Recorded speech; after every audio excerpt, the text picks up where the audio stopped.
Oh my god, guys. Let me cut into this thing. I'm actually surprised how fast this arrived because this was literally ordered like yesterday. Oh my god, I almost just cut myself. Just kind of like tear into it. Strong muscles. You mean the ones that I don't have? Can't even open a cardboard box. Your finger was like right there. I'm like, oh my god. Oh my god, a mysterious black bag. What kind of bag is this? There's that, but where's the what is the bag? Oh, it's not even a bag. It's just wrapping. I don't know what that says. Oh yeah, look at this. I don't think I've ever seen one of this before, but I also recognize them. How do I get it to flip? Oh wait, this is the power button. It's in really good condition.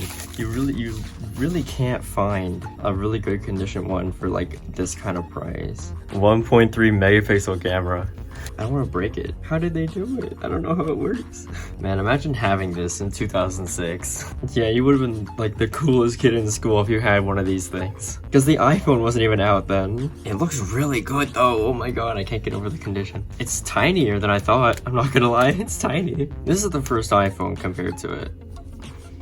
Look at the screen difference. So I guess you just, but it's like, oh, okay, well, that works. Oh my god, it looks so fragile though. This keyboard feels really good though. Imagine I bring this to the convention that I'm going to. Oh, that'd be so cool. Wow, these buttons feel really good. Oh my god. Coolest kid in school in 2006.